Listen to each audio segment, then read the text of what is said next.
Jalo, jalo tetelela.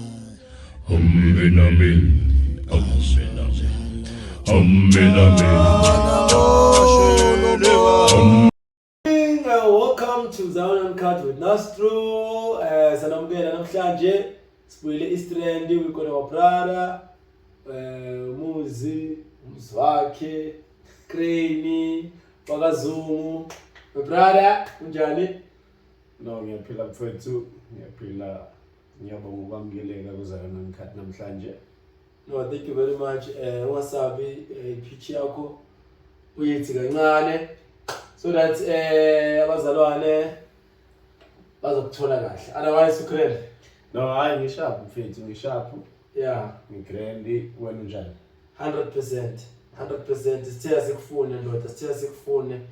Yeah, nathi sithe masibukele ngaphandle kwakho sibuka nje ezweni ngisathi cha sikulande ndoda uzositshela ngawe, uzo-advise abanye abafowethu abasakhula, uzosinika neclarity kokunye nje okwenzakalayo. Yeah, mfethu no. So just to start nje mhlambe singaqala nge-childhood background nje sithi brief kancane then sibone ukuthi siyaphila. Childhood background. Yeah, you growing up and then obviously it's Uncut, you growing up outside the Sonto and then ukungena ngakhe esontweni from umncane. Oh, igama umzwakhe njengoba sowushilo sibonga uZungu. Ngokukhula ke nangokuzalwa kahle kahle ngiqala ekuzalweni kwami ngizalelwa eNatalspruit eKahle home. Ngizalwa ubaba igama lakhe uMhlonipheni wakwaZungu, noThandi wakwaZungu. That was in 1987. Mangizalwa. It's the first time recipe. Yeah, mangizalwa it was 1987 endaweni yase Natalspruit. Yeah. Ngokuzalwa ke ngizalelwe eKahle home. Born, bred and battered in Johannesburg. Childhood yami ngayiqala lana. Isikolo ngafunda lana eMonde High School. I went to Katlehong High School. Straight from my high school, the fortunate part ke ekukhuleni kwami it's ngakhula nje vele ngumuntu onenhlanhla. Kanjani? If ngakubalela nje straight from my high school, I didn't hesitate. I started my first job straight after high school. Ngaqala umsebenzi wami wokuqala. I think I was not even thinking. I was working for a company called FMCG. It was in retail. I was doing merchandising, but in retail stores. Ngasebenza lapho, I think it was a part-time job mangithola around the time of December. Kwenzeka ukuthi the following year I started umsebenzi. I was working for a company called L&B Recordings. So kule company le L&B Recordings I did a lot of stenographer. It's called a stenographer. Stenographer is I was recording on the meetings of high stakeholders. You name them. It could be like a secretary. PSL. No, not a secretary. A stenographer is, it's more like we got into a venue to set up a sound equipment. We would record confidential meetings. Oh, okay. Yeah, you name them, from Department of Justice, Helen Suzman Foundation, PSL, SAFA, yabona. Going on. No, the reason I'm yogela lapana it was because of a better opportunity, and a better opportunity yakona it arose after the owner of the business died. So when the owner of the business died, the family decided to liquidate the business. Then ngaqala umsebenzi wami eKhosira Group, which was a company ebeyiseThema nje. Mawungena eThema, there's a big company namaglass nje efacing ilokishi laseThema. You don't miss it. Mawungena eThema, abantu baseThema bayayazi. I used to work for Khosira Group. That's where I started my construction level. and of which Mangfiga I was an assistant manager. Ufika? Yeah, that was the position I got, Mangfiga. Without experience? No. It's experience per se. When I was working for LNB Recordings, I worked until ngaze ngafika ku management part within LNB. So via my year. No. I don't want to lie. After high school, I didn't further my studies. Njoba ngitshela ukuthi the accent ngoba indoda ayikhuluma ngathi vele ke yahlala eResthizeni yafunda esikoleni thizeni ibuya yazi kunento enjani mfethu kunento ekungukuthi yabona a gift is a gift and isiphiwo it's not something ekungukuthi uNkulunkulu takes it away from you mawu a certain space yabona if uNkulunkulu uzosho ukuthi yabona kufana kunabantu engeke sibabize ngamagama esibazi ukuthi babehlabelela kudala ezayo namanje noma iphethe into yakhe ahlelile emakhoneni wabo yabona uthi ayiphethe esandleni abayibiza akhumbule ukuthi ikhona lento yabona so igift efana naleyo of which so when I accent you understand not even a gift accent accent nayo no akanayo but if there's something engayisho ukuthi uNkulunkulu uyiplaceile kimi ukuhlakanipha sure you understand of which it comes from that it comes natural it's natural so abanye abantu they would sometimes think ukuthi eish yabona le igelezile le degree no I thought as well yabona it's street smart yabona into engikhule nayo khona kimi of which ngithema ngikhula nalento during the course mangisuka njengoba bengisaphendula umbuzo mangisuka eLNB ngasuka kungukuthi ama skills wami my grasping ukubamba kwami bekulula you would think ukuthi yabona ne crash angiyathindana I don't want to lie suke ngangena esigele crash and all that angiyazi crash mina ngizazi ukukhulela endlini until when I was 5 ngaqala isigele ngina 5 years so when I was working for the company called LNB Recordings sisebenza nge-confidential information of which it gained trust between me and the owner of the company until it got to the point ukuthi ngihlale ku-management position of which kunezinto bese sithenjwa ngazo ekungukuthi they are very very confidential you understand and it got to the point where mangizocala ngi-apply for umsebenzi wami ekhosini fortunately it was through a guy that knew my brother so it was through a guy that knew my brother so in between our talks wabo this guy mentioned ukuthi man you know what I've got a position lapha emsebenzini so and I need someone who's smart so my brother recommended me and this guy said okay if you've got a brother let's give it a shot of which mangifika lapha mina ngiyengaclick yabona i-computer ngiyelanga esigele knowledge yami computer ngiyithola ngendlela as and when I'm changing offices moving from job to job you understand because umuntu mangwathatha i-Excel uyibeke phambi kwakhe right now izomqala cimiba you understand but then ngathi mangifika ke Khosira ngasebenza as an assistant manager in the logistics department where I was in charge of about 48 cranes we did ama projects weKhusile Midupi Swakopmund, you name them. So I used to have operators that were reporting under me. I used to do their hours. I used to be in charge of order izinto our daily needs wama sites. If sinida izinto on sites, I used to place orders for that. Monthly, I need to submit invoices to the finance department. It's just bad guy. As whatever that you're telling me with your journey as well simultaneously njengoba wenza lonke le yaseZayoni okay mawuthi ijourney yaseZayoni you asking my background yokukhula eZayoni that's why I need simultaneously I want you to you are giving me your background yomsebenzi angithi your employment background so now wenza on Sunday at that time okay, during my office hours, during my time of employment at Khosira Group, we never used to work weekends. So of which very on weekend I would be present.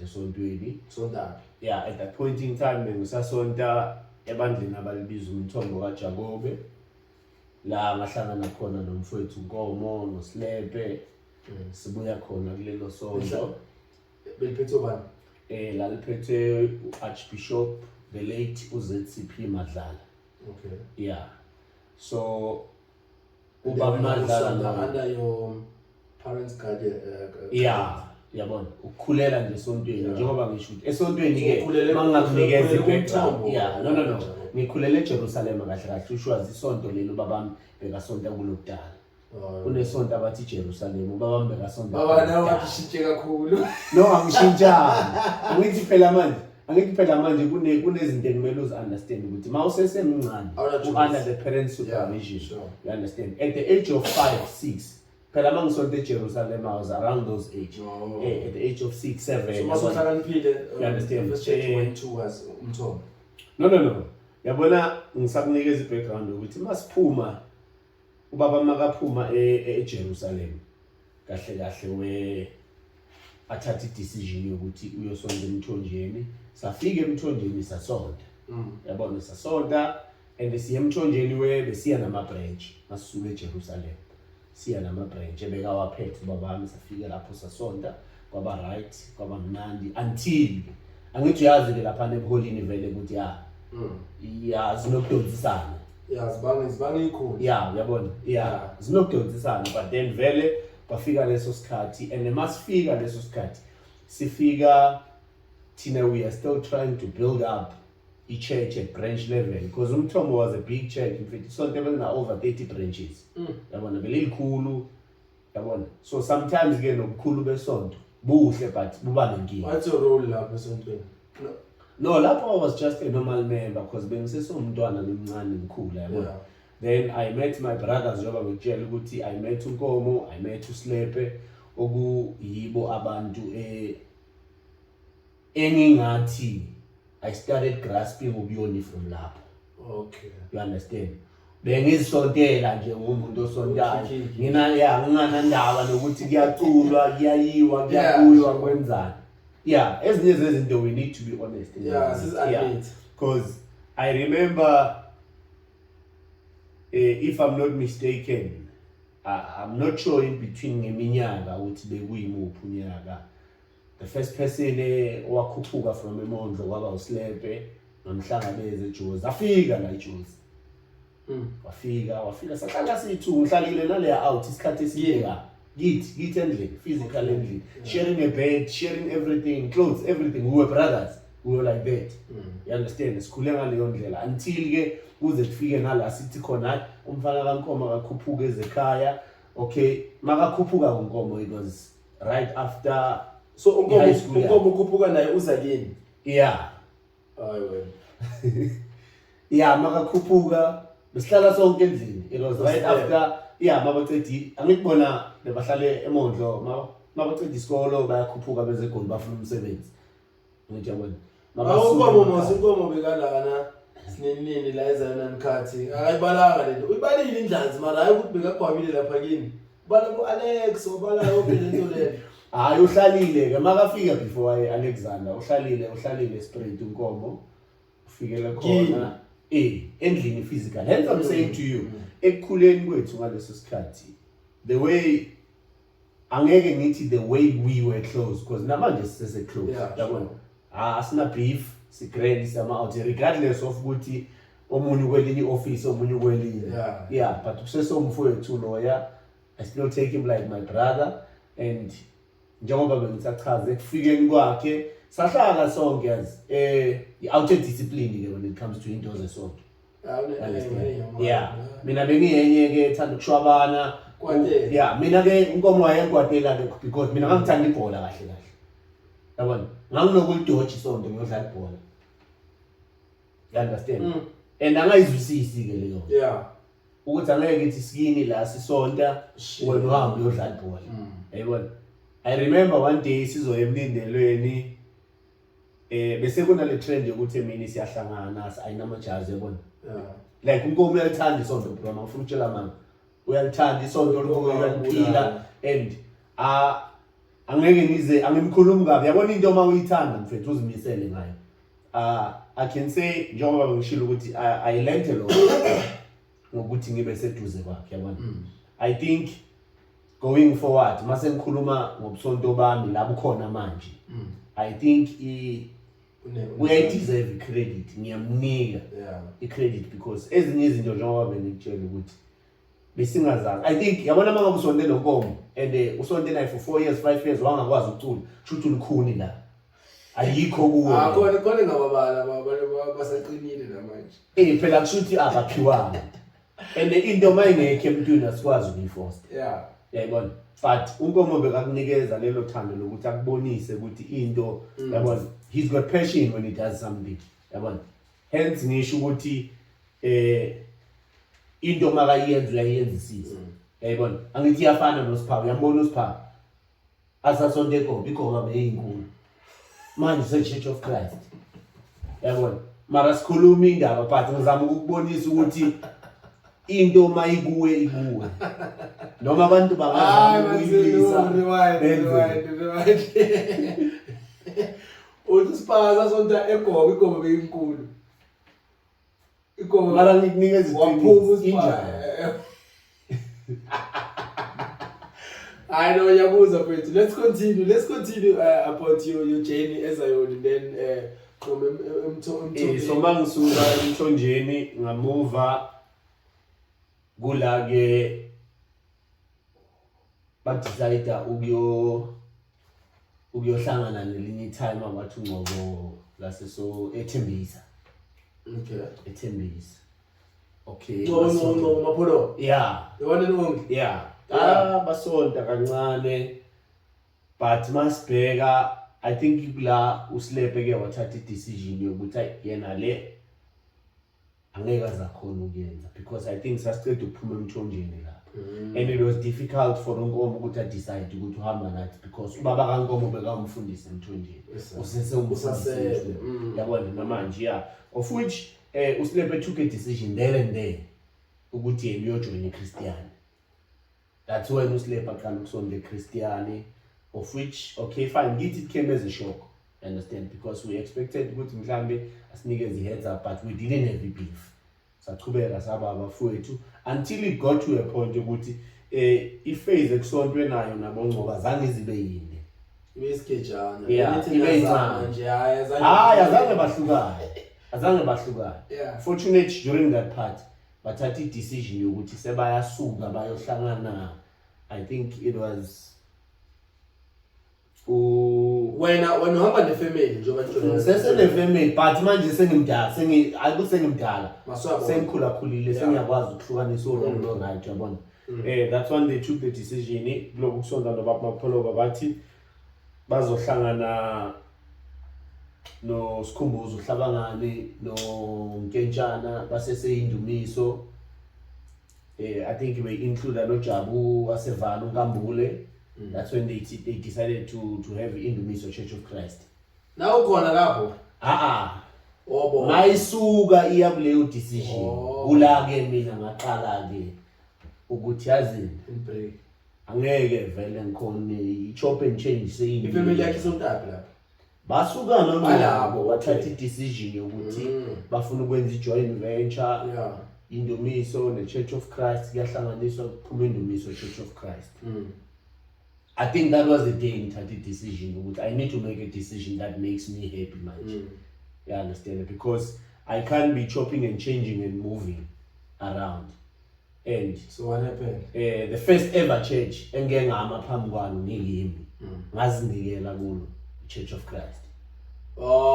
Alikho elinye phela during that time mangihamba I think Church of Christ phela maningi namasho. No senisho le yamaswati yona yodwa le yamaswati. I think wazinikela I think during the process yoku man clean wazinikela like wabamba ikhandlela no mamela ikhandlela la ngekho ngaleso sikhathi asingalibamba ikhandlela but ngizama ukukuvezela ukuthi during le break yokuthi uSlepe aphuma eChristian bese bajwayelene bona kakhulu nezayoni zaseSoweto, of which it was nothing wrong. Hence mina ngitshela ukuthi ngaleso sikhathi bengisathandela idisk esikhathini esiningi. That's why yabona bonge kungitshele ngezinto zobuyoni nani bengizithandela nje ibhola mina bro. Then it got to a point ukuthi unkomo asondelane nonkentshana wazithola sakase Church of Christ.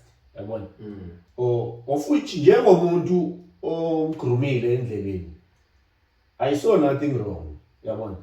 Bafika decision yokuthi hayi mangathi ngiyosonta ngizosonta Church of Christ because I knew for a fact ukuthi la unkomo khona there's direction. Yabona? I-direction ebakhona and level yokusonta iba right. So when abazali bakho bafika kanjani when you took the decision ukuthi uyozinikela Church of Christ manje? Mangithatha decision yokuyosonta Church of Christ, it was very tough to my family because I believe you know my brother who is the pastor as a HOG currently. Yeah. During that time ngiyobhuti wami angasasonti. Mabathatha decision yokuthi bayohlangana nendumiso Church of Christ and all that. Wayekela yonke into include ubusonto. Wazidlalela for sonke lesikhathi asihleli lokhu ngiyasonta ke Church of Christ. Fortunately, a Church of Christ, I think ngisonte for almost 5 years. Yeah. Wow. Okay, you won't believe it. If I stand to be corrected, it's 4. But I know for a fact ukuthi. Oh, you remember, say that. I was a full-time member. A Church of Christ, in fact, angivakashanga isikhathi eside. I think ngivakashe for a very short period, and kuleyo period leyo I can say it was a couple of months. Ngihamba nabo ngababona ukuthi hayi bayisonto elihlelekile eline order, yabona. Then I decided ukuthi hence mina ngisho ukuthi the first ever church Mlangeni that can claim ukuthi ngeke ngama phambi kwalo ngakhetha inkosi. It was the Church of Christ, and I don't want to lie. The hospitality I got mangifika lapha, it was welcoming, it was warm. Yabona. And enye into engithanda. But I'm asking about your parents. Mawuzinikela Church of Christ, wayibona basa yenza lento abayenzayo lena. It became difficult kubo to accept ukuthi abasakhonzi nami, but my sisters bebasonta nabo. Yabona. And yayibona lento ukuthi siyahlangana emlindelweni, yabona. But I think one thing that kept them from not talking a lot is because bebangibona ukuthi ngisesontweni. Maybe that made them happy. Than ukufana nomuntu ozonizotha ukuthi hayi ithi ngizophuza utshwala ngikhohlwe lento usonto. Yabona. So I think at some point they had to accept the decision mayifika lapho because it wasn't a decision ebheke ngenzile. I'm still choosing ukuthi ngiyesontweni. I'm not choosing something else that is different. You understand? I think at some point they had to accept because kufike lapho. So after that period to sort the Church of Christ, you didn't keep the Church of Christ? A Church of Christ, to tell you the truth, nothing but it.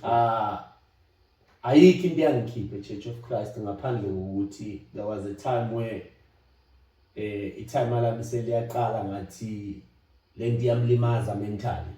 Usonta at that time babakho? Sonta endumiso Church of Christ, but sengiyezwa manje ukuthi ngathi the stories ukuthi bayahlukana kuyadonsisana and all that. Yabona yakhe manje. Ayizwa kancane endlini ukuthi kahle. Ukuthi ngathi lento yakhe ayibhekile. So makusuka lo umsindo, then my dad decided ukuthi you know what? I think lapho at that point in time my brother approached me. Ngiyazontela ke lapha Church of Christ. Umnandi. And into engithandayo ngokuya kwami Church of Christ azangile ingoma. Ngase ngikwazi ukucula by that time because of umsebenzi onkombe bese kawenzile ukuze ngifike la. Awuzonkombe ukwenza ukucula? Yeah. But mangiya lapha ngangayelanga ingoma, ngangele ubusonto of which ngafika ngathola ubusonto. Mana bengicule phela besifasile lapha. No, the unfortunate part, there was a day where angithi manje umoya unoprofita thina besisontela esikoleni ngaleso sikhathi. So umoya waprofita ngelinye ilanga ukuthi hayi namanje sasonto esikoleni. Ngizama ukuchazela ukuthi ngaleso sikhathi wena sesonto sesehlile manje besisontela esikoleni, so bekunesporofita sokuthi kumele siqale kaBishop eJabulani sithalaze endlini before siyovuya. Yabona, fortunately sathi masifika same day endlini, I remember kukhona uMagwala, kukhona uCharles, kukhona uNkomo, kukhona uSisidudu, uMamdudu kahle kahle lo uSisidudu, uMamdudu lo sonto eDamaseko manje. Okay, safika eDining Room, people were making jokes and isikhathi sesonto bekumele sibe khona. Kumele siyosontisa manje. Okay, I remember ngiqala ingoma, yabona. Mangicala ingoma mhlambe bathi yeah. Like uMagwala wangibheka wathi because lokhu kujwayela isifutho. Bathi how bakithi? Yabona. Lokhu kujwayela isifutho. Ngahlabelela. Hayi ukwabona umuntu makakubheka anga expectanga ukuthi kungaphuma ivoice esokulo muntu. Lo muntu kanti uyakwazi ukwenza lento. And I remember after leyo incident kwaba khona umlindele so attend ayithembisa wase Efeso. Masifika eminyango uMagwala wathi inkokode. Ngabaleka ngaye emotweni ngathi khona into engishile emotweni. Khona ngame gate bangena bodwa bangena sengihamba ngiyi1. Wangwatela uMagwala semde. Bengakayijwayele into kokode emlindelweni bengekho. Ayibona because yenzi ngisho ukuthi into eyayingise eChurch of Christ was not music, was ubusonto. Of which yabona isonto mawulikhetha une-aim ukuthi ngifuna ukufika lapha ngithatha ingoma uzoba ne-issue. Uzolimala. Yeah, uzoba ne-issue because I believe ukuthi esikhathini esiningi ivamise ukuba khona kubomama kahle kahle leyo nkinga yabona. Yeah, iyayivela laba abomama but ngapha kithi einsizweni naye. Umuntu masimazi ukuthi hayi uphethe into kuye siyamnika. So mawuphuma eChurch of Christ, was there beef between you and the gents? No. I don't recall kuba ne beef. Currently mawuphuma emabandleni kuba nento le ukuthi even if maybe number yakho sonto sithi usengiyadelete number yakho sengiphumile indaba yakho nanani. So no ibeef ayizange izibe khona because currently namanje ngiyakwazi ukuthi mangingene Soweto. No, maybe phela lapho sengizoconcile ngisho. No. At that point in time mangisaphuma vele I wouldn't say beef. Ukuhlukana ngokho mnandi mnandi. Yabo as much as nale time uphuma kimi uye Grace bekungekho mnandi but ngengikhona ukuthi nikwatele njengomfowethu. Yayibona. Oh, why get up me? No, I'm trying to give you a picture. Hayi. Ubalani mina manje. Uzama ukukunikeza isithombe sokuthi lento le yakusi beef. Understand? But ukuhlukana ngokho. Yeah. Nawe ukhumbula kahle njengomfowethu ukuthi yini mhlambe kubo bonke abantu osonta nabo umuntu waba neconcern ukuthi why kahle lo muntu ashintsha umnyaka. Yeah. You understand? So there was no beef at all. There was no beef at all. Abafowethu kwaba bafowethu but kwaba ne-understanding. But mina into eyangilanda eChurch of Christ yangibuyisela endlini. It was a decision that my brother took.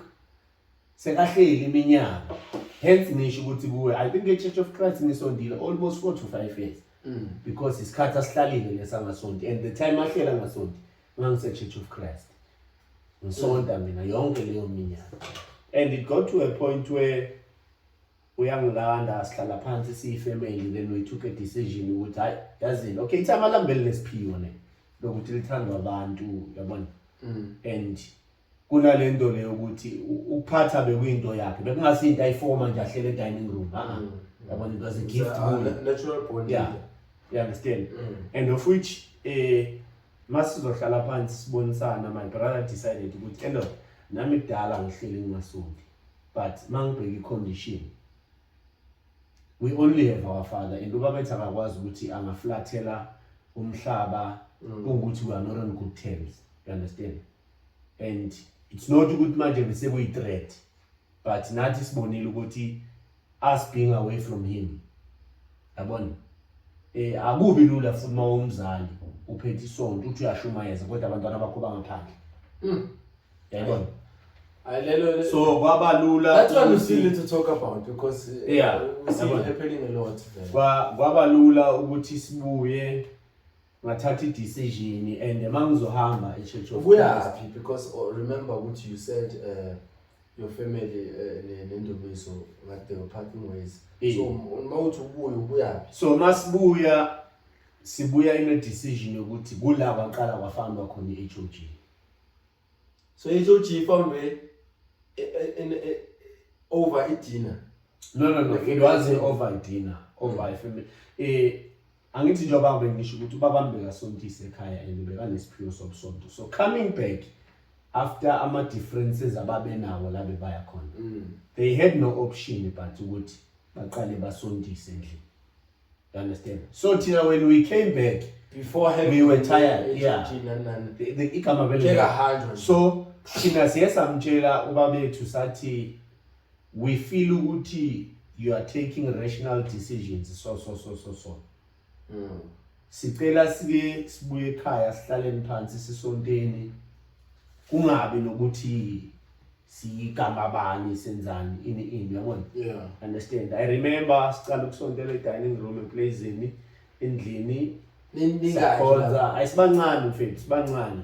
I'll tell you yabona kufana nomuntu ongathi bangamane siphume sisale sifo mina ngeke ngikhonsontela abantu abayi4 abahambe sale sifo akusonteki uyakuyo mfana mina ngiyayazi leyo nto ngiliqalile isonto nabantu abayi4 phansi and I believe ukuthi I can mention ukhwezi ke bekuhethi ke because akakaza sonke ndawo inkuni zakho uyaziphekela uyabazi yabona. Okay, kwaba umfowethu umthi abanye abafowethu engababala boshoba. When was that? Which year? Currently, if I'm not mistaken, HOG Imagina 9 years. Cool. Okay, let's try to think. 9 years. Yeah, around. Yeah, around lezo ikhathi. Yeah. Mayiqala ifomeka kanjalo kwenzeka ukuthi if it was 2014 it was late because I remember we were having that discussion with my brother the other day ukuthi siku 9 years kahle 9 years straight must calculate from the day HOG khona. Now it's 2023, so I think 2023 njengoba sibuye. It was going to be 2013, so it's 2014. Yeah, 9 years. Yeah, it's 9 years. U2023 unyaka wethu wesi9. So ikhona HOG exista. So how was it nje uyiqala nje? Uyiqala to tell you the truth. Mangiqala mina HOG ngiyiphathayo hayi mangiqala mina mayiqala HOG ngiyiphathayo because I don't want it to be like isuswa yimphakathi. Mayiqala it was quite difficult. Yabona futhi mabuye episontweni ofana no Church of Christ. Oh, you understand? It's a downgrade. Yeah, mawubuye level inefana naleyo ukuthi you understand manje I need to go back. Number one, back to dining room or garage. Yeah, that's the first one. From a classing. Yeah. And from a huge number to a small portion of people. Mostly that's your family. Imelody ingoma baba mawuyithi awujwayelanga. So kulida bani la? Awujwayelanga. Phela ustar manje. Lapho kusalile ubhuti wami ngithi. Mina ngisesekhona. Ujobo. Okay, lower traffic cop ne? Yeah. Okay. Yeah, ujobo ubhuti wami umdala of which uyacula nathi siyacula but yabona ukucula kwethu kuleso sikhathi leso 9 years back bekusesenova hence ngikutshela ukuthi fana noma ufika yabona into mawusayiyenza ungakabi neconfidence yayo uyaye kube nokukhasa nyana yabona. Yeah, it was that stage amasifika ema-dining room siyacula siqala ubusonto yabona silokusi 4 5 nizungeze mfethu into engeke bandayo edize but ubekezele because uzothi ula manje. You understand? Ula manje into ekumele uyenze ila yabona. So who came with the name HOG? Igama le HOG mangasho ukuthi malizoba khona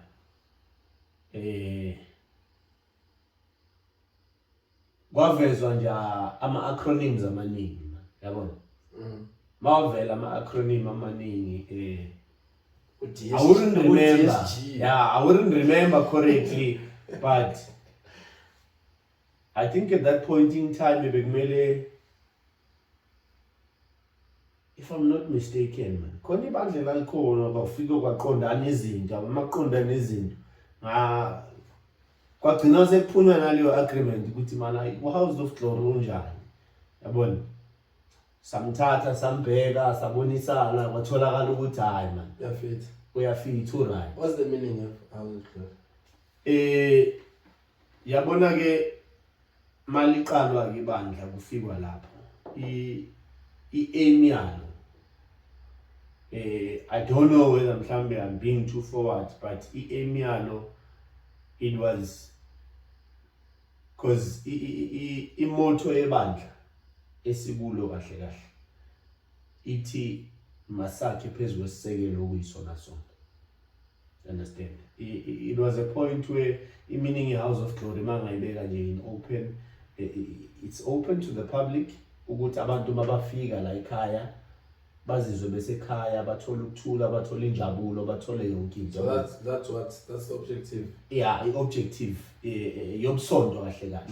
You understand? Ilele lapho masinga explain in a very broader way. So in a summary form, what's the vision House of Glory? I-vision ye-House of Glory njengoba sisho mfethu ukuthi ukwakha kodwa njengoba ngishilo ukuthi akusinto eyafonywa nje umuntu obeka ngathunywanga ukuthi afone or akhindle sonto or asontise, yabona. I-mission ne-vision yebandla kahle kahle it's to make sure ukuthi umsebenzi kaNkulunkulu uyaqhubeka, because nowadays I feel like ubuyona sebukwenye indawo where it's now a competition. How Understand? Sekuyi-competition mfethu. Yazi sinokuthi masifike emlindelweni thina sizise luthando neminikelo kukhona benzi lokho ukuthi Church of Christ number 1, General number 2, yabona inu number 3, yabona. Of which but don't you think that maybe when there's someone who has been in the game for so long, don't you think ukuthi into enjalo mhlambe is to, not sure if I should say motivate or encourage amanye amabandla ukuthi asabhele supportaneni, because if bazothi number 7 ngicabanga ukuthi the next imlindelo ayikabi mara obviously you want to pick up your socks and then niye lapha na seniya full force ngokunye. Yeah, yona indirection yayo kwaqala vele yayinjalo. Understand? But manje say personal senate. Yabona dala vele yayikhona sikhulu ikhona le ngoma ukuthi yabona kukhona umunye umfethu obeka khona akhonza la ispirit ebandleni abathi intokozweni abuqanda bangakayi ke Church of Christ. Wawungeke uyivimbe. Isaphethe bona bo freeze wawungeke uyibambe. Nasisowetho bebazokutshela ukuthi yazi makufike intokozweni ezigabhungane bebazi nabo ukuthi ish khona leza intwana lezi. You understand? And it was musical but bengana beef le manje seyineyithele yabona, and manje ezinye ithele zamanje udelelwa nomuntu ongakwazi ukuvula umlomo. Yabona, so manje ivele be pointless. Umuntu okhona amount uyambheka. Ngiyacabanga ukuthi nawe noma ungasuka la uye Durban mfethu kungene umlindelelo uhambe emuva bakhona abazosho ukuthi le iyashaya i10. It's because they know, yabona. But omunye umuntu osekalokudelela namhlanje uyangena emlindelweni uyaphuma kuyafana yikho into engakhulunywa ngayo, yabona. And manje it's very sad because sesikhula ngale, I think abafana bazokhula manje sebazokhula under this background ukuthi sekunabo maKenya abomabandana, yabona. Yeah, but idekudala ikhona mostly. Yes, I know ukuthi idala ikhona, but ngifuna understand ukuthi kule level ebeyikuyo kudala bengayinayithele. Yabona manje seyipersonal ziba directed ithele. Ngiyayibona. No, I'm asking if ziba directed ithele or wena uthubona ipost mhlawumbe on social media uvela ubone ngathi lesibheke kimi le. No, it's not even all about i-post. Yazi masomdala into yakwazi ukuyi-analyze. But sometimes and ma we analyze yabona kufana nomuntu ongakwatela nje izinto ezikhulunywa uSiphanga kaphethe plate. Yabona uSiphanga, yabona ithi ngikunikeza umzekelo ngoSiphanga.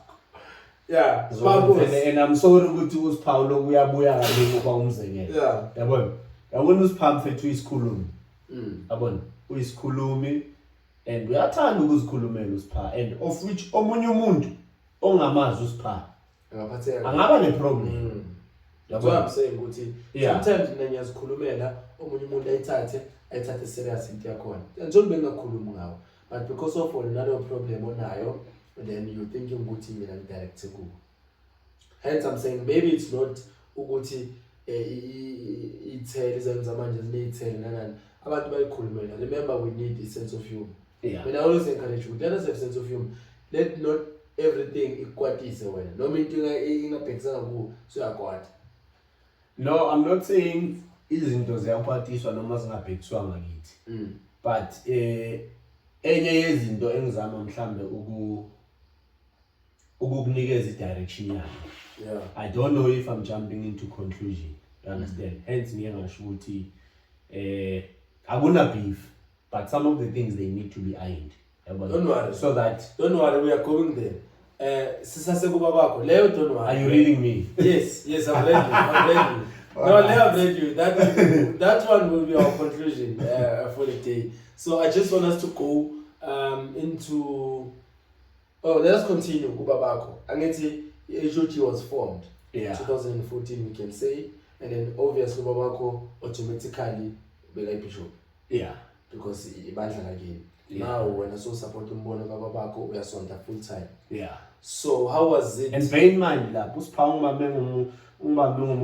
mina I told them ukuthi yabona kahle kahle I'm going back home ukuyosonta just to make my father satisfied.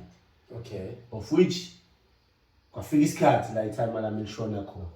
Ungangambeli phambili. I'm coming. All right. I'm coming. Don't worry. I've got you. I've got you. Yeah, I've got you. So how was it ukusonta under your father's leadership? How was your father's leadership? I think leadership kababa mbenga nankinga, but because bese ngimbona nami ukuthi bisakakhathele into chopping and changing, jumping. So at some point besike samhlalisa phansi samtshela sathi yazi amanye ama decisions ungawathathi mawala. Yabona, hlala phansi sibonisaneni kube ne direction, because time lami kahle kahle belina lento leyo ukuthi yimi ubaba la endlini masengikhulumile yabona. And of which typical husbands uyakhohlwa ukuthi he's raising boys and these boys are going to be men tomorrow. So masiloku sikhula siyazibona izinto and we see them differently. Yabona, we had to find a platform la sizokhona ukumhlalisa khona phansi sithi yazi le ayenziwa hayi so yabona amanye ama decisions sekanokuwathatha but awathathe strategically ezinye izinto yazi enye into yokuthi uphatha abantu, it's nice uma uthatha ama decisions ngabantu ba involve ungaveli udecide labantu yabona. So uyafika. Yeah, I want to know as well ukuthi sometimes ezintweni ezenzakalayo esontweni do you guys as a family ntambama nikhulume ngazo and maybe amanye ama decision aphume lapho nihlele as a family? No, not really. To be honest with you, it used to happen until I called it off. There was a time where we were challenging with yazi asiyeke basihlele endlini sikhulume ngesonto. Yeah, understand. And I think the last conversation engiye ngaba nayo nabantu basendlini when it comes to that ngiye ngabatshela ngathi mina yabona isonto maliphethwe at family level zamani ukuthi nibe, I'm not saying iphukuphuku but ibani methi man abantu noma banganyathela but ningabi yini nikwazi ukuhlubula abantu nibakhiphele ngaphandle yabona. Okay. Yeah. Okay, because you are stretching kuma answers wakho so ngizolonga ukukhatha kancane. I want to know something. Excuse.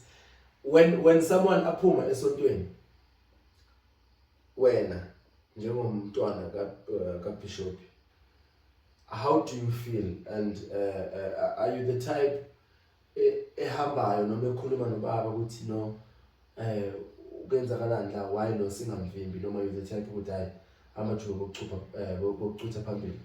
Example, I want to relate to umkhulu wami uSikondela. Yeah. He was a member at House of Glory. Yeah. And then I don't know what happened, but there was a time angasasonti nani. So I just want to know if nibile nalento ukuthi niyambuyisa hlanza phansi noma uphumile. Yeah, I'm glad you asked that question, and I believe Good Friday yokuqala makizwa ama lockdown regulations la izayona bezi dry khona I stood in front of isonto. I stood in front of ubuholi ngababuza ama questions ngathi firstly ngizonibuza ukuthi how many members have we lost so far CHOG money they couldn't give me a number at that point in time I had the number ngabanikeza number khona of which it was almost 28 people understand and 28 is a lot it's a lot, it's a branch and kuleyo lot yakhona ngababuza imibuzo ngathi mina if there's one thing engizishaya isifuba ngayo kuyo yonke le 28 I've spoken to each and every one of them but umuntu masakayithathile decision ukuthi yaphuma uyithathile but I vow ukuthi that's 28 engiletha ngaphambili ukuthi it's 28 people including you mangakubuza hence bengisho ukuthi abanye abantu mhlambe mangakubuza na ukuthi bakhona bakufonelile na the time uphume eChurch abekho it was a conversation between me and you of which ami exercise ngawe ngai exercise nangothanda uthando ngisakhuluma naye namhlanje usamfuni uthando ufuna ukumsusa eFaith umbuyisi kabuhlungu so usikhondela going to usikhondela okay let me exclude wena because wena it's in you ukuthi umuntu ungamekelela hamba. Now let's talk about the I once raised that question. I'm not saying ngeke ngayiraise leyo question ngathi mina when are we as a church going to show uthando to one another yazi uthando libizana namlangeni libiza ukuthi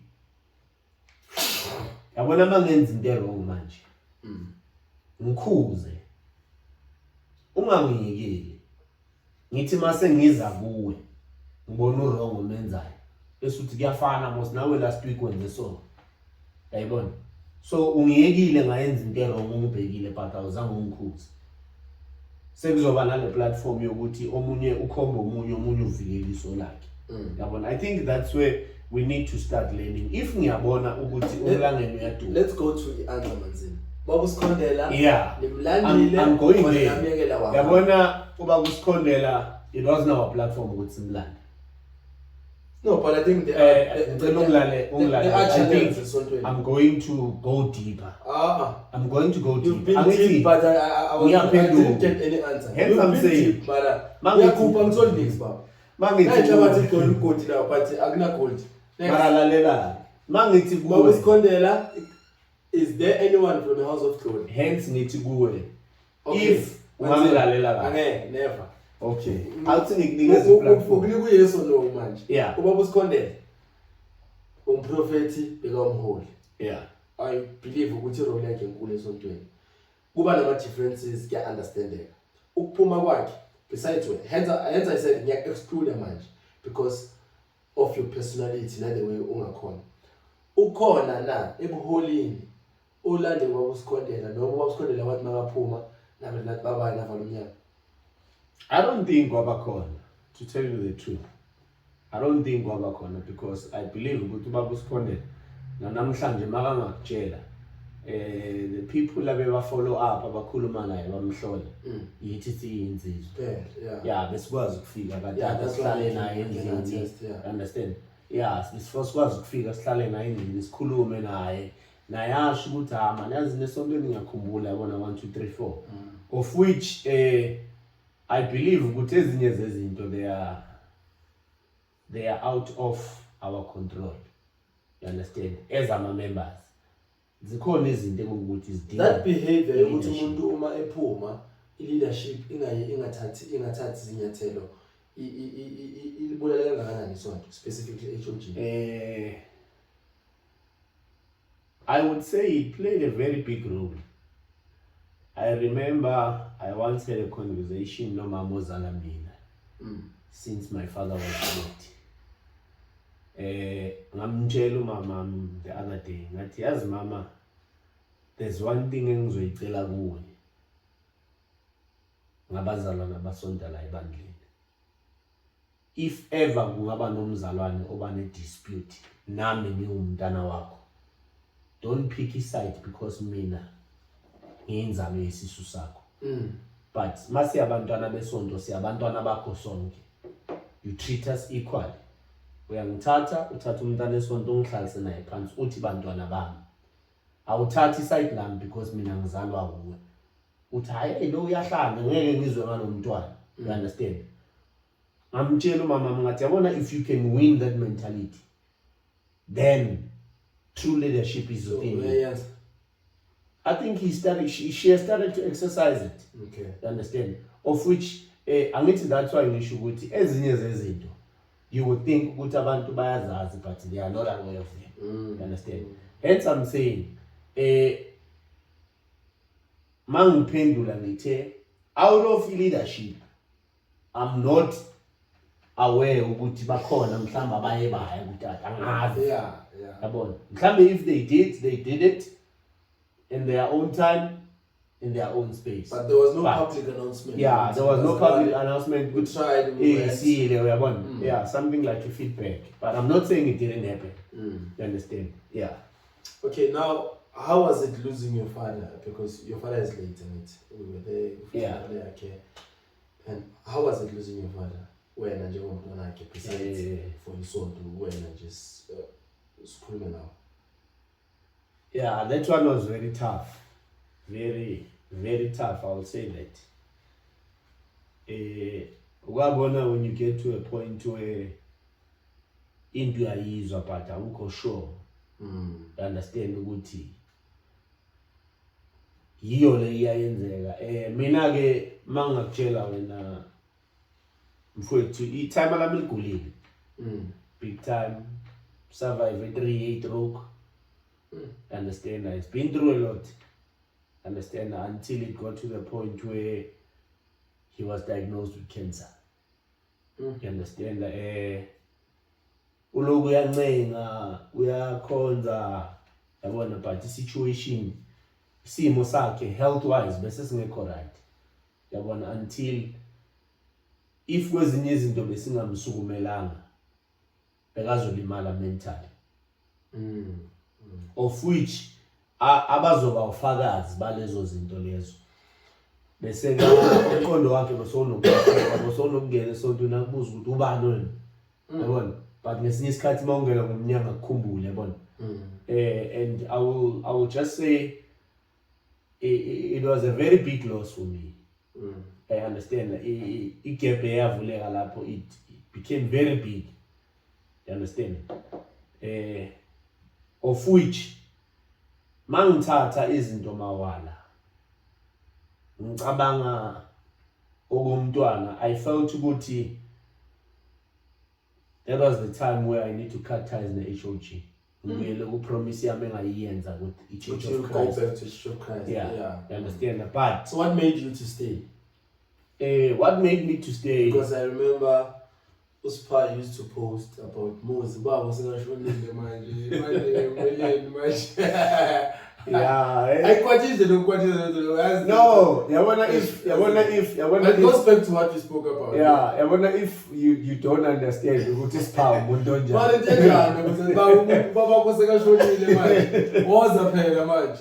No, to tell you the truth, when Nastro, Mina had that vision since going back to HOG was going back to Isontola Sekai before go by HOG because HOG kama elvuke samba ngendlela.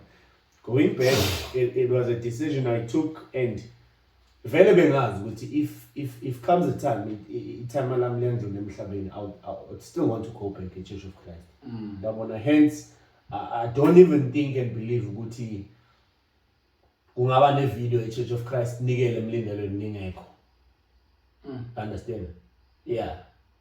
I don't think kungaba ne video e Church of Christ mhlawumbe mawungabukela imilindelo i Church of Christ bathi yanikela and I don't participate. Yeah, I'll always play their part because I feel like I decision engangiyithathile. So yini kahlehlele eyathi noma bazakashonile wathi you know what, let me just continue with yazi somehow kunento engayifuna. during the process before my dad became late. Kune statement aye wasisho, but omunye umuntu wouldn't understand leso statement. You understand? Ukuthi yabona mawumfana uhlala ku backroom ngini. Asithi imvuli yana. Kukhona la kuvuza khona erufini imvuli yangena. You don't resort move out to an estate yoqasha khona. But ugibela phezulu uvala amanzi. Understand? So that gave me a different picture yokuthi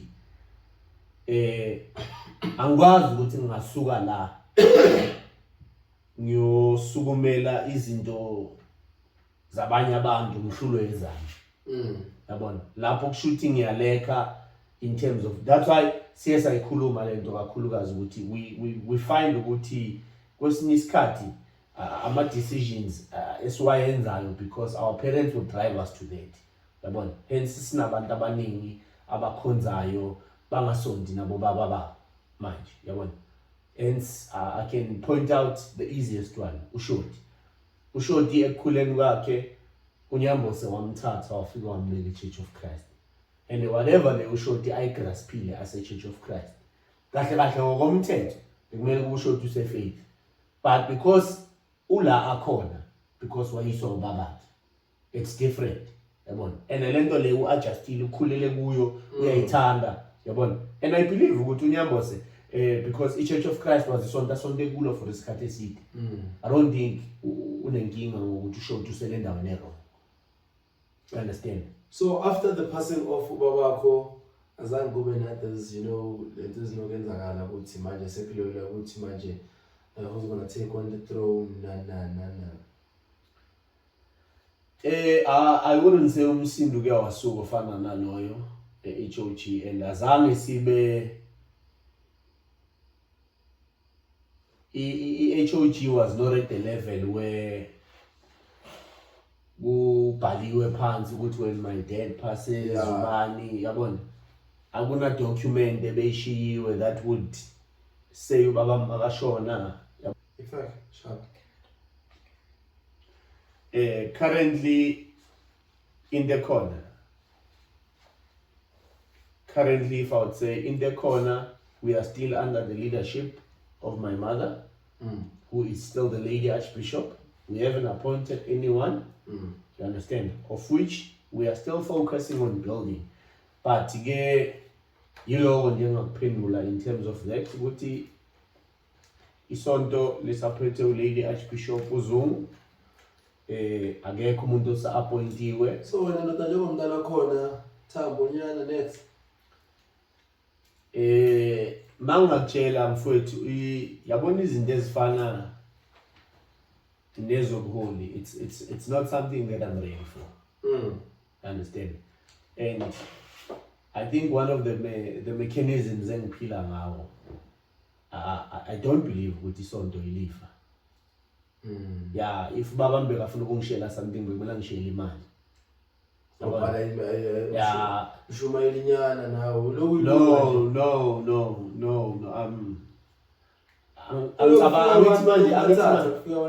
angithi manje kunalento le ukuthi ibandla lomzimba kaKristu ngithi, and ekulo mzimba kaKristu kumele uzi-establish ukuthi wena uyini. Ungafuna ukuba isandla kanti uyindlebe. Yabona, ugodi la ekulaleleni. Yabona, awukho ukuthi sasifuna wena. That's what you're saying, sasifuna ukuthi uyini. Mina I believe ukuthi uNkulunkulu mfethu angithi umuntu ekumele ahole ibandla. Mele ngokwezwi kube umuntu oganiwe nakamu unkosikazi munye. Angithi uNkulunkulu angeke azanginike isonto angincishe umshado. Okamanje ngisafocusa ijeni ukuthi mele mhlambe one day uNkulunkulu makangangusi, and noma sengingangena emshadweni akusinto engizoyiforce ukuthi hey sengishadile manje ngithobeni. Yeah, ushadile uqotho. Yeah, it's a journey. Hence ngithi ezinye zezinto masizenza elifini you need to be aware ukuthi into mawuyenza uyenzelani. All right, so let's divert since pushing to lapho relationship wise, where are you standing? Currently, yeah, I am in a relationship. Mm. I'm gonna disclose that. I am in a relationship. Ayukuthi nobani sebazogugula abagugula. Which platform? Badumile platform in which terms? Ukuthi masigugula kuphi? Ungagugula mfethu. But yeah, mama LinkedIn yabona, Instagram, Facebook. Ayake kuthele lutho. Akuna next. LinkedIn. LinkedIn. So is it a serious one? Currently, all that I would say, yes, it is a serious relationship. And I've learned something over the years in the relationships that I've been. You understand? Some of the relationships are as tall as ready mentally, physically, financially. Yabona? That's why some of them I was punyuga. Amanye asithole sese abantwana, yabona? Abanye asithole sese abafana, sisachazwa istrati nani and all that. Yeah, so now we don't dwell in the past. That's why I'm asking what is the serious one and what's the plan from now? Yeah, but we need to acknowledge the past. You understand? Yeah, the past is what brought us to be what we are today, obviously.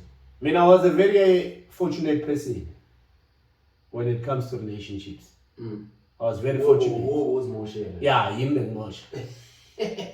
Moshe. Somehow we need to grow up and take responsibility of the things that we do. You understand? Yeah. So, can you expect to maybe get wedding invitations very soon since you're in a for now, hence I'm saying I'm focusing on growth now. Growth in terms of what? Business-wise. And no, we are one relationship.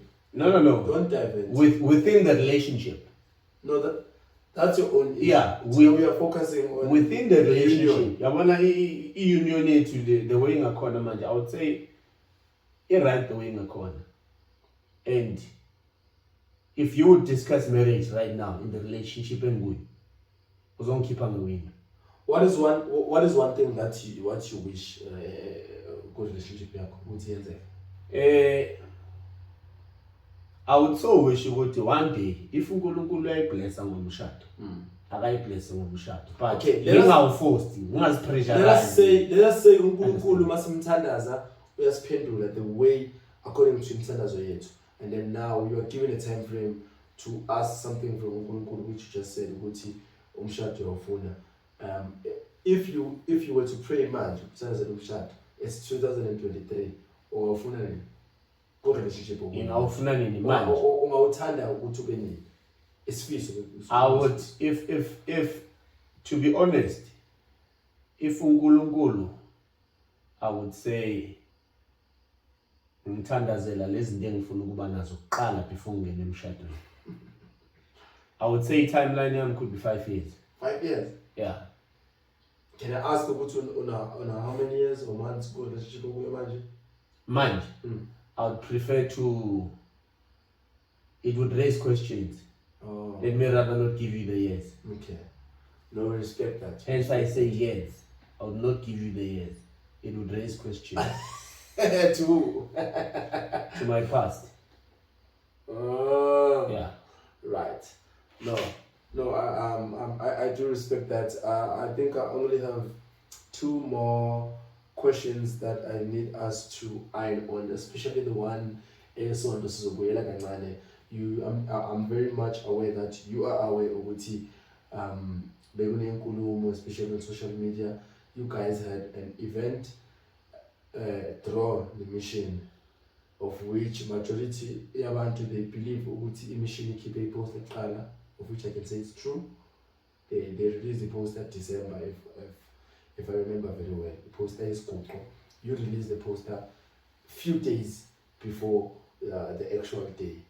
So what's the relationship between the House of Glory and the mission? If I can tell you, the relationship between the House of Glory and the mission, I can say it's smooth. Flowing. It's flowing. It's smooth. Yeah. And touching on the matter that you're raising right now, it raised a lot of concerns, and of which angithi kwezinye izinto siphethwe and emasibukelela izinto zobusonto ubuholi mabuthatha i-decision yokuthi ngedate eso sizoba nento eso mawuphethwe uyathoba but ubuholi mabuthatha i-decision ndoda already there's a date announced eyaziwayo, more especially not when it's a K1. It goes back to what we spoke about ukuthi akubi nalo oyi-1 that messenger le ezothumela ukuthi abakhethu kuna something ngale angicabanga ukuthi abantu bazothi asizwana. That messenger was me. Did you convey the message? Yeah, that messenger was me. So why was there not hence ngisho ukuthi kwezinye izinto kunevese lithi nishaye ngathi abanye bakhulu kunani kwezinye izinto mfoka amagasela, hence ngizama ukuveza ukuthi ezinye izinto you don't have control of angithi hence mina ngeke ngasho ukuthi masikuveza lo already isimemezelo bese siphumile yabona, and of which i-post iphumile, but i-post I wasn't even aware of i-post emission. There's no way you're on social media, there's no way. Okay, my man, if I can tell you something, I only learned of indaba kaSifundo mangiya ku Facebook ngithi ngiyoyiphela sekayidelete. When it was happening and playing, I was not part of it. Sure. I was not even aware ukuthi kune post enjalo until kuze ngene screenshot egroupini yesonto sithi. And screenshots ngena after iamenze edlulile. Understand? So I would stand corrected, and I see poster emission kuphela. Understand? Ziningi izinto mhlambe ezenzeka around ubuyoni that I'm not aware of. Understand? Okay, but now we specifically talking about specifically le mission. Hence ngisho ukuthi nakhona the recent incident, because nami ngizitholela ngazi ukuthi ngiyebi because nginithanda nonke. Yeah, it was alarming, but for other people they would think ukuthi i-beef, but akusi beef. I also think i-beef. Sesifuna ukuyilungisa. Yeah, because for the fact if ngingabheka I was surprised if ngaze ngatshela abantu engisonta nabo ngathi yazini bafethu until ngize ngizwe umuntu osonta emishini athi sine beef, then I will take it serious. But makusakhuluma an outsider ekungasi umuntu osonta emishini, then give me angeke ingihlale ngaleyo ndlela.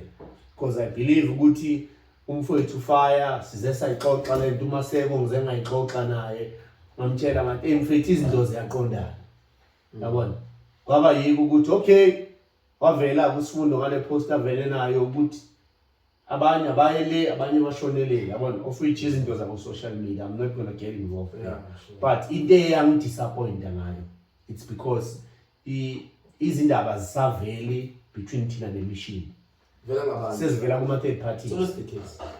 Ngeke ngaba ne question because the other day sahamba saye Soweto i-UK yaqoba i-Akhiya launch ngapha, so ngazibuza ukuthi should nabe Soweto abazali mhlawumbe lezi zinto bezenzeka ngalelo langa ilanga eliyi-1, yayibona.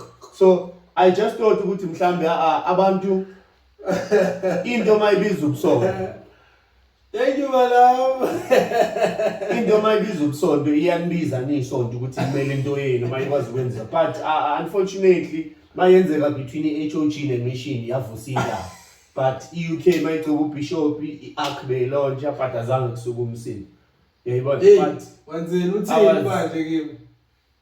So that's why I'm saying ukuthi I'm surprised if indaba zizovela ngabantu abangasonto emission. Hence mina ngeke ngabatshela abafethu isikhonza ngabafethu unless kuze kusuka umuntu osonto emission athi asizwani ne-HOG. Yeah. Then I can escalate the matter and take it serious, because I don't think kune beef between Tina and the mission, because there was a time where besifuna ukuhlanganisa ubusonto. I know. Yabona? But yasala ebuholini. And the secret.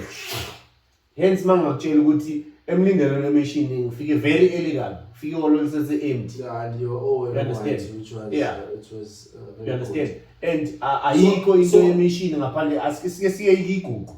I don't think imishini ke yaba nomlindelo eChurch yangabonakala or any event. Yabona not unless ke mhlambe yabona but emini why no emini beku yabona ukuya kwami emini it was part of my plans ukuthi ngifuna ukuya. Yeah, it was part of my plans, but the unfortunate part, there's a lady I used to work for who is an ambassador of South Africa, was a Turkey manje, she's an ambassador there, so she was present around South Africa, so I was moving her around. I attended my meetings every day. That weekend I went to Polokwane actually. I was in Polokwane. That's my colleague. Yeah, I was in Polokwane, ngimuse khona, so in the bay ngithathile bekuyileyo, but I was supposed to sleep at Polokwane, but fortunately I'm informed ukuthi there's an event that I have to attend. Why was the leadership or some of the leadership also not there? I mean, hence there's some things some of the things I don't have control of. No. So in conclusion, but mina mangikhuluma noFire bengimtshelile ukuthi emini ngizobe ngikhona. Until that incident transpired ukuthi mele ngihambe. In your own words, can you just iron it out ukuthi what's the relationship between the House of Glory and the mission? Mina, the only thing I would say, I don't want to iron it between the House of Glory and the mission kuphela. I want to iron it out between ubiyoni bonke buphelele base spread. Ukuthi we used to have a trend where makuthiwa kunesifo ebandleni lesithembiso asithi kushonela isithembiso but siyasuka siyispread siyoma senza into eyi-one and I miss that yabona where we would support each other and sisupportane yonke into esiyenzayo. Yeah, it can still happen if what needs to be done for you. We just need to grow up. That's all. We just need to grow up. In the funeral. Before I let you go, Manzini, I'm leading the mission. Now I'm letting you go. Before I let you go, abantu labangifonela bang-email as Uncut, no, we need clarity, we need information. During Nina Manigel, we've seen the former leader as Ark of Grace, BOBO'S.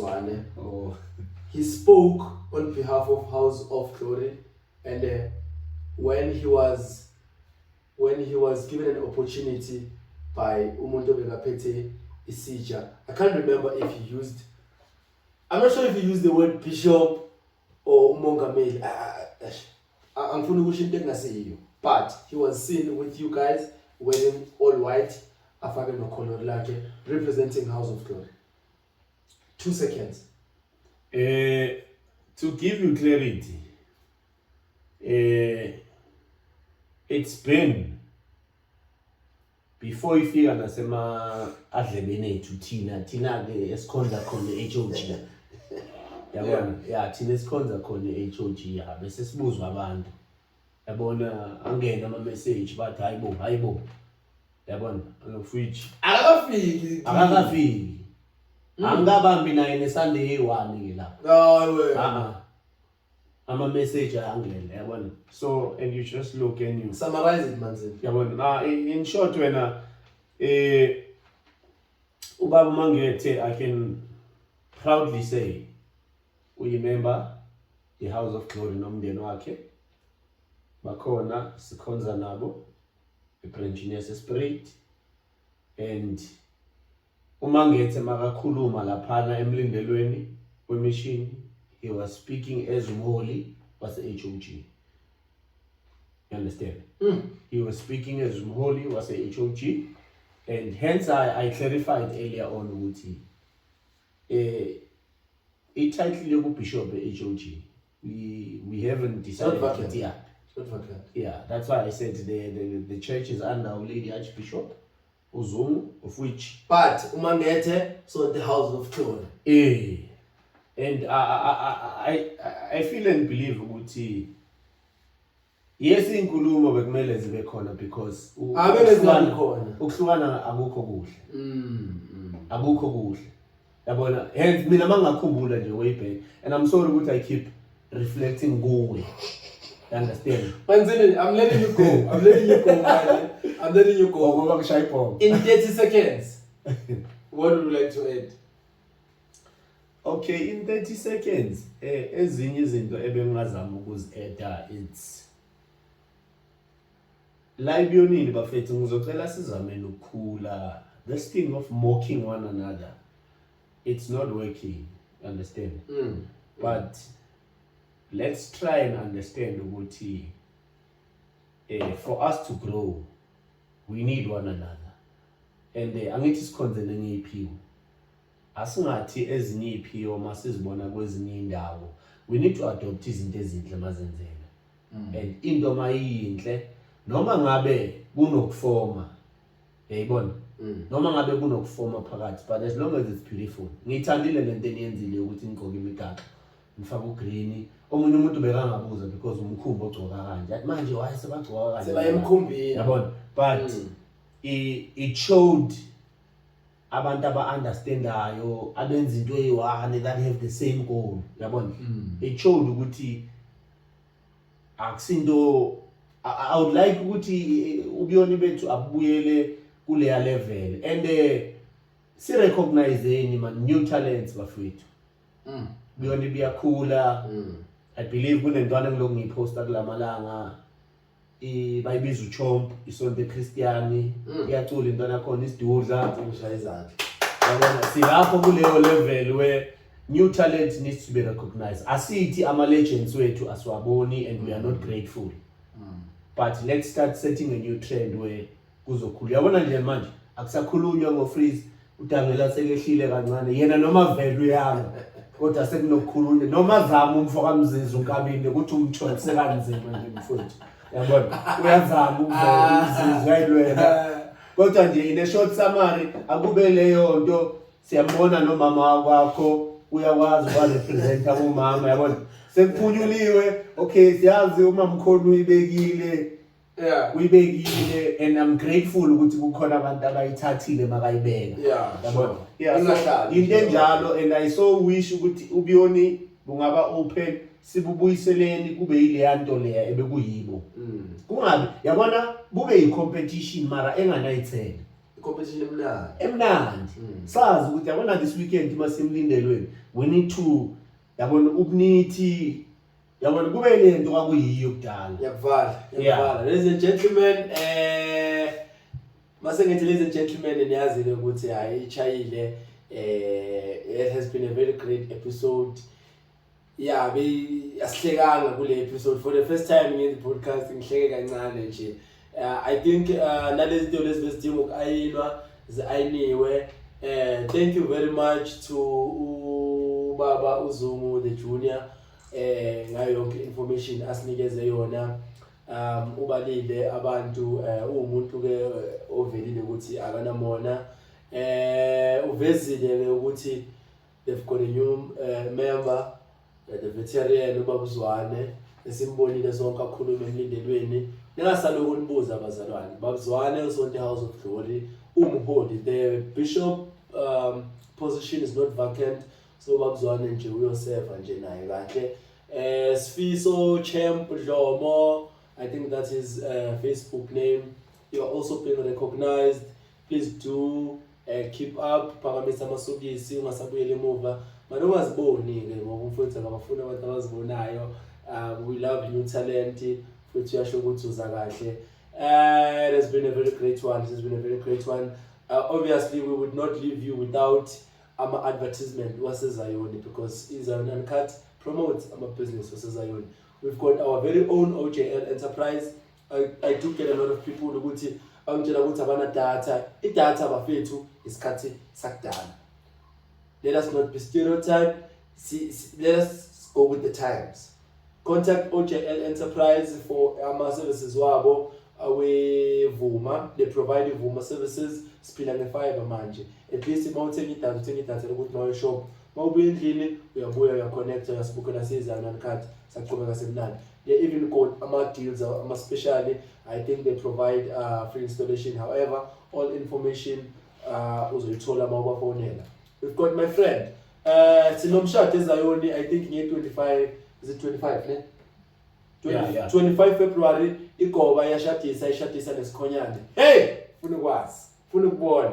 Angifuna ukwazi ke because it's more of Imoroka Swallows is playing Orlando Pirates and Kaizer Chiefs at the same time. Mawazi Paul is understand ukuthi ukukhuluma ngani. China. Nawe makoti. Please do contact buza abantu freezers. Izoprovider ngethi freezer ungasinike inyama eseyonakele because yabona amawela wesanjani. Umfowethu is providing ama freezer. Uyamfonela niyakhulumisana uyakulethela. While kulo nyama leyo ungayilambi kwenye indawo. Khona la izayona we've got Iyathile meat and supply from usibusiso kaMlilo umfowethu leso wethu uzokulandela yona from le eplazini lakhe lezebekomo efake evenini yakhe akulethele yona. Olifuna ihamba ngeenyawo, olifuna akusilahlele yona uzokwenzela kanjani. Haya ngaqedi. Asiphuze ijuice eshisayo.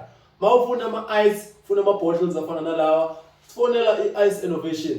Thando wase UK okwenzela nje into emnandi for free. Imagine sekuyini nje lawa senishada nje senifeke lana masifike ekseni sesiphuza ama-juice noma amanzi anani futhi. Understand? And then simnandi. Ningahambi niyofuna kwenye indawo kumapostoli nani. Do contact ukuthokoza kwami, guest stove uthokozane wakadlamini from a Christian supplies, Mukuku supplies, guest stove supplies, table supplies, chairs. Let us promote, let us support each other each one teach one. Uncut. Thank you very much for watching. Please do not forget to like, subscribe, share, comment, engage. From today's episode, so zongani ukuthi nithi kenzakalani. Thank you very much. No! Happy Valentine's! Almost forgot. Happy Valentine's from Uncut. Sithuthando liqhubeke, umfowethu ukhulume kakhulu ngothando as well. So asithandaneni mazayona. Into yokuhlabana into yakudala. Because uthi uyasihlaba manje sibuze encane ekhulayo bese uphatheka kabi. So asiyeke lento leyo ukuthi simokhaleni senzeni asithandaneni. Thank you. Babo.